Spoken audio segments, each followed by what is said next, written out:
Online video में आप सभी का स्वागत है। आज हम क्लास 9 का टॉपिक वृत्त की स्टार्ट करने जा रहे हैं। वृत्त क्या होता है? वृत्त को यदि हम इंग्लिश में बात करें तो इसको हम लोग सर्कल के नाम से जानते हैं। सर्कल क्या होता है? इसमें सबसे बड़ी जो विशेषता होती है सर्कल हो या वृत्त होता क्या है, इसमें सबसे बड़ी बात है कि 2 डायमेंशनल मतलब दो विमीय का मतलब इसमें दो चीज़ें होंगी, एक इसकी लंबाई होगी और एक इसकी चौड़ाई होगी। और दो विमीय का सबसे बड़ा खासियत ये होता है कि उसे हम बोर्ड पे बड़े आसानी से ड्रॉ कर सकते हैं, बोर्ड में उसकी हर एक चीज़ को एक्सप्लेन कर सकते हैं। तो जैसे ये बच्चे बहुत कंफ्यूज होते हैं कि वृत्त और गोला, जैसे बहुत सारे बच्चे बोलते हैं सर ये क्या चूड़ी का सर गोला होता है। बेटा गोला और वृत्त दो अलग चीज़ें होती हैं। गोला और वृत्त दो अलग चीज़ें होती हैं। गोला मतलब जैसे जो गेंद आप यूज़ करते हैं, गेंद खेलते होंगे, बैट बॉल खेलते हैं ना सब लोग, कस्को का बॉल होता है उसको खेलते हैं, तो वो गोल शेप कहा जाता है, मतलब उसको 3 डायमेंशनल बोलते हैं। और वृत्त मतलब जैसे चूड़ियाँ होती हैं या आप कड़ा पहनते होंगे, ये सब की जो संरचना होती है उसे हम लोग वृत्त कहते हैं। तो वृत्त और गोले में ये बहुत बड़ा डिफरेंस है। अब चलते हैं, वृत्त पढ़ने से पहले कुछ जनरल परिभाषाएं जो हमको जाननी होगी वो क्या होती है। वृत्त का एक केंद्र होता है। वृत्त का क्या होता है बेटा? एक केंद्र होता है और केंद्र से वृत्त के किसी भी हिस्से पर हम नाप लें, चाहे ऐसे नापें चाहे ऐसे नापें चाहे कहीं पे भी नापें। अगर ये 10 मीटर होता है तो ये भी 10 मीटर होगा, अगर ये 10 मीटर होता है तो ये भी 10 मीटर होगा, और अगर ये 10 मीटर होता है तो ये भी 10 ही मीटर होगा। और इसको हम लोग क्या बोलते हैं बेटा? इसको हम लोग त्रिज्या कहते हैं। क्या कहते हैं हम लोग? इसको त्रिज्या कहते हैं। क्या कहते हैं? त्रिज्या। ठीक है, तो समझ में आया कि वृत्त क्या होता है। ये आपकी संरचना है जिसको हम लोग वृत्त कहते हैं और इसका एक केंद्र होता है। और केंद्र से वृत्त के किसी भी भाग पर अगर आप लाइन खींचते हैं तो वो क्या बना लेता है बेटा? उसकी लंबाई हमेशा समान होती है और वो क्या होती है बेटा? त्रिज्या होती है। चलिए आगे, अगला आता है जीवा।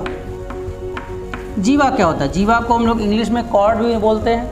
अब जैसे मान लीजिए ये हमारा वृत्त है, ठीक, कोई भी एक ऐसी लाइन खींचिए, कोई भी आप एक ऐसी लाइन खींचिए जो वृत्त को 2 भागों में बांट दे। जरूरी नहीं कि बराबर हो, देखिए ऊपर ज़्यादा भाग है नीचे छोटा भाग, लेकिन 2 भागों में बटा के नहीं बता। कोई भी एक ऐसी लाइन जो वृत्त को 2 बराबर भागों में बांट दे, उस लाइन को हम लोग क्या कहते हैं? जीवा कहते हैं। क्या कहते हैं भाई? जीवा कहते हैं। ठीक है, अगला देखिए। अब जैसे ये वृत्त है, ये इसका केंद्र है, ये इसका केंद्र है। एक आपने सीधी त्रिज्या इधर खींची, एक आपने सीधी त्रिज्या इधर खींची। ठीक है, तो देखा जाए तो ये भी क्या कर रहा है बेटा? वृत्त को 2 बराबर भागों में बांट रहा है। तो ये भी क्या होगा? एक जीवा होगा।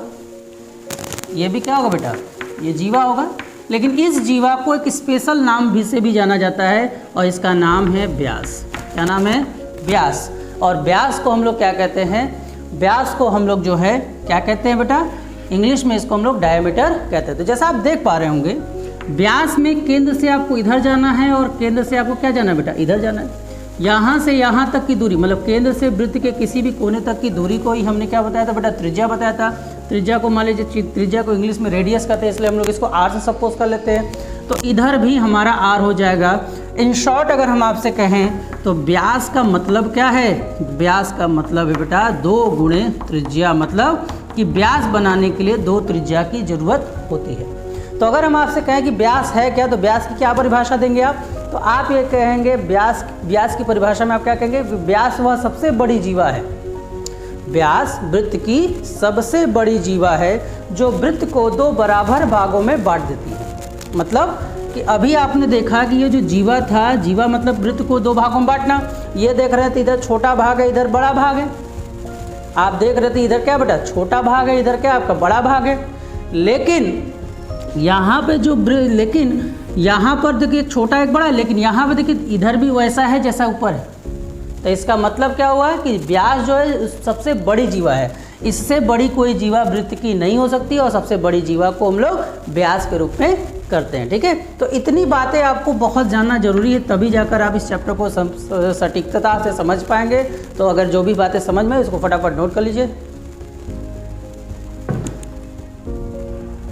चलिए अब हम लोग आगे बढ़ते हैं। तो वृत्त में देखिए, जैसे सर्वांगसम आपने त्रिभुज में पढ़ा होगा, तो त्रिभुज में जब सर्वांगसम सिद्ध करना था तो उसमें हम लोगों ने क्या पढ़ा था बेटा, कि हमें या तो SSA, ASA, या तो ASA, या तो SSS वाला हमने क्वालिटी पढ़ा हुआ था। अगर कोई भी त्रिभुज इन 3 गुणों को दिखाता था तो वो त्रिभुज आपस में सर्वांगसम होते थे। मतलब सर्वांगसम का मतलब लगभग सभी चीज़ें बराबर।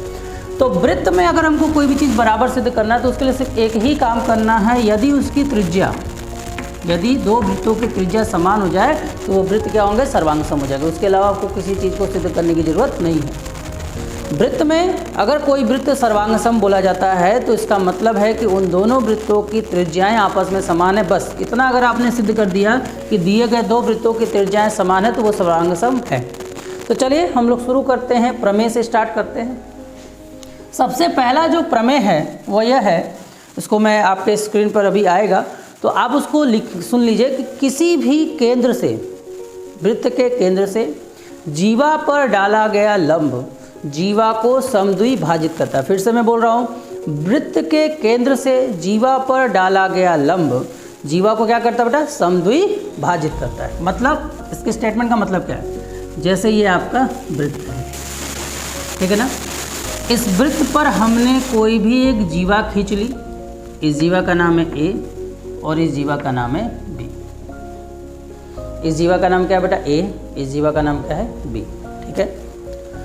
यदि केंद्र से, यदि हम केंद्र से इस पर एक लंब डालें, लंब मतलब 90 डिग्री, अगर हम इस पर से लंब डालें, 90 डिग्री डालें, तो अगर मान लीजिए इस बिंदु को हम नाम दे देते हैं M, तो हमें ये बताना है कि हमें जो सिद्ध करना है वो सिद्ध ये करना है, सिद्ध ये करना है कि AM जो है और MB जो है वो बराबर है। अभी हमने स्टेटमेंट क्या बोला था कि वृत्त केंद्र से जीवा पर डाला गया लंब, केंद्र से जीवा पर डाला गया लंब क्या होता है, जीवा को समद्विभाजित करता है। समद्विभाजित का मतलब इधर भी उतना ही भाग होगा जितना इधर भाग होगा, मतलब AM और MB आपस में क्या होगा बेटा, बराबर होगा। तो चलिए क्या दिया हुआ है, हमें दिया है, मैं आपको सिंपल इतना लिखना है, C नाम का एक सर्कल है जिसका केंद्र O है और जिसकी त्रिज्या R है। ये लिखने का तरीका होता है। इसके अलावा आपको कोई चीज़ दिया हुआ है, और हाँ एक चीज़ और दिया है, AB जीवा है।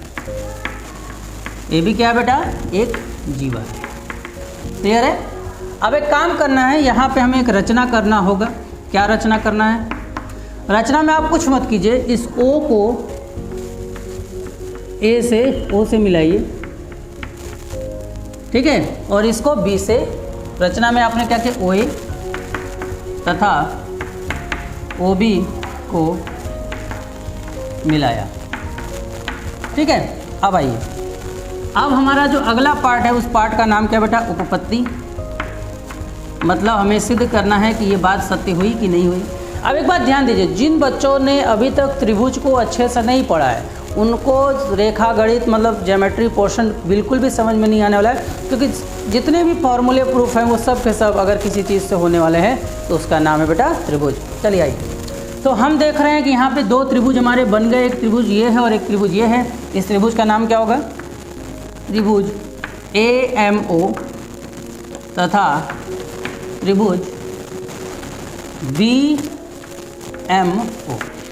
इन दोनों त्रिभुजों में अगर आप देखेंगे तो ये वाली भुजा और ये वाली भुजा आपस में बराबर है। क्यों बराबर है, क्योंकि दोनों वृत्त के केंद्र से वृत्त की परिधि को छू रही हैं, और परिधि को छू रही हैं तो त्रिज्या होंगी, और वृत्त की त्रिज्या हमेशा क्या होती है बेटा, बराबर होती है। फिर से एक बार कि जो आपका O है, जो आपका O है, O से आपको A को, अगर आप A और B को टच करेंगे तो इसका मतलब यह क्या बन जाएगी, यह एक प्रकार की त्रिज्या बन जाएगी। और जब यह एक प्रकार की त्रिज्या बन जाएगी, जब यह एक प्रकार की त्रिज्या बन जाएगी तो त्रिज्या सदैव, किसी भी वृत्त की त्रिज्या सदैव बराबर होती है। त्रिज्या कभी छोटी या बड़ी तो हो नहीं सकती। तो इसका मतलब हुआ कि इसमें हमें OA या AO और इसका BO आपस में इक्वल है, क्योंकि ये क्या है बेटा, त्रिज्या है। देखिए आप कुछ भी बराबर लिखे उसका स्टेटमेंट आपको देना पड़ेगा, तभी आपका काम होने वाला है। अब आगे आइए, जैसा कि आप देख पा रहे हैं कि OM दोनों में कांस्टेंट है, तो OM इधर भी है कौन से मतलब उभयनिष्ठ है, तो इसको हम लोग इंग्लिश में कॉमन बोलते हैं और यह क्या है बेटा, उभयनिष्ठ। क्या है ये, उभयनिष्ठ है।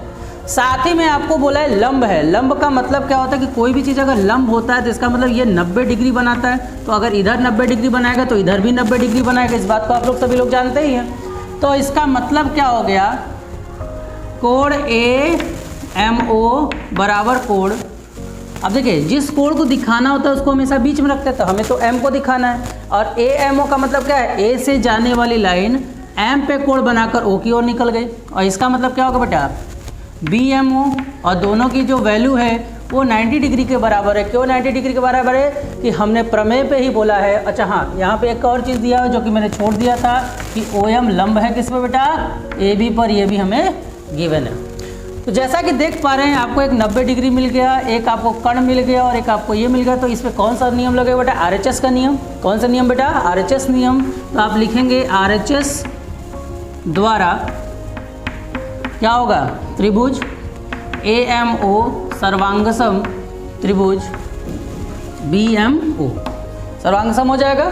और जब त्रिभुज कोई सर्वांगसम होता है तो उसकी संगत भुजाएं आपस में क्या हो जाती हैं, बराबर हो जाती हैं। तो यहाँ पे संगत भुजाओं में अगर हम देखें तो ये वाली भुजा और ये वाली भुजा क्या होगी, बराबर होगी कि नहीं होगी। तो AM जो होगा BM के बराबर। आई थिंक हमें यही सिद्ध करना था। तो क्या हमने सिद्ध किया कि किसी भी वृत्त में जीवा पर केंद्र से डाला गया लंब जीवा को सदैव क्या करता है बेटा, समद्विभाजित करता है। ठीक है, नोट कर लें।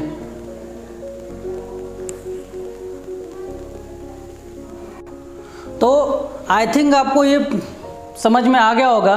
तो चूँकि ज्योमेट्री जो है बहुत आराम से चलने वाली टॉपिक है, तो हम बहुत ज़्यादा स्पीड नहीं पकड़ रहे हैं। तो सिंपली आपको आज मैंने एक थ्योरम बताया है, तो नेक्स्ट क्लास में हो सकता है कि 2 या 3 थ्योरम मैं आपको बनाऊं।